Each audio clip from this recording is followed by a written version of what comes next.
భారత అంతరిక్ష పరిశోధన సంస్థ ఇస్రో మరో మైలురాయి దాటేందుకు అడుగు దూరంలో ఉంది. 101 మిషన్ గా PSLV-C61 ను లాంచ్ చేస్తోంది.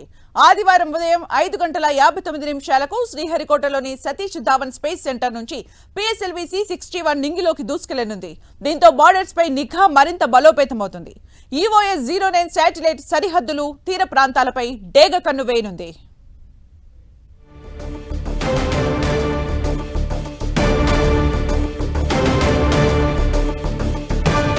PSLV-C61 తో బార్డర్స్ పై నిఘా. EOS-09 శాటిలైట్ తో డేగ కన్ను. ఆపరేషన్ సింధూర్ తర్వాత నింగిలోకి EOS-09 ప్రయోగం.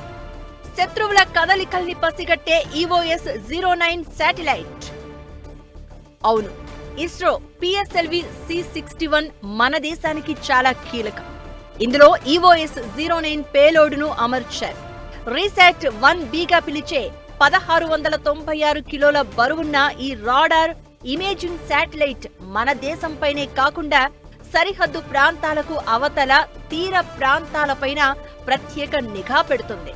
అత్యంత ఖచ్చితమైన హై రిజల్యూషన్ ఇమేజ్లను పంపేందుకు ఇస్రో ఈ ప్రయోగం చేపట్టింది. ఆపరేషన్ సింధూర్ తర్వాత ఈ ప్రయోగం చేపట్టింది ఇస్రో.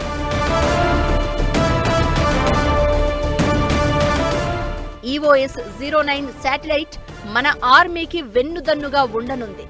ఈ రాడార్ శత్రు దేశాల కదలికల్ని గుర్తించి సమాచారం అందిస్తుంది. పాక్ నుంచి భారత్ కు సరిహద్దుల్లో తరచూ చొరబాట్లు జరుగుతూ ఉంటాయి. ఇకపై చీమ చిటుక్కుమన్న అది తెలిసిపోతుంది.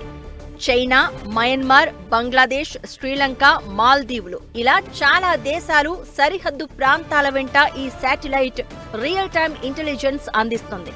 శత్రు దేశాల సైనిక మౌలిక సదుపాయాలు, ఆయుధ డిపోలు, క్షిపణి స్థావరాలపై ఓ కన్నేసి ఉంచుతుంది. ఆర్మీ, DRDOలకు సీక్రెట్ ఇన్ఫర్మేషన్ ను అందిస్తుంది.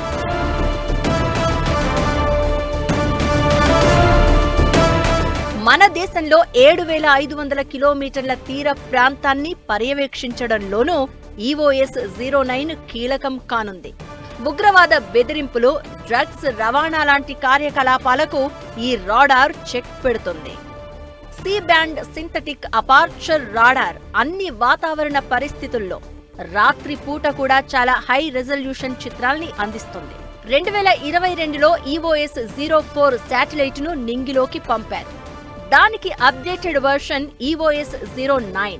ఇది జాతీయ భద్రత కోసమే కాదు, ఇటు దేశంలో వ్యవసాయం, అటవీ పర్యవేక్షణ, విపత్తు నిర్వహణ, పట్టణ ప్రణాళిక కోసం రిమోట్ సెన్సింగ్ డేటాను అందిస్తుంది. 5 ఏళ్ల కాల పరిమితితో ఈ శాటిలైట్ సేవలందిస్తుంది.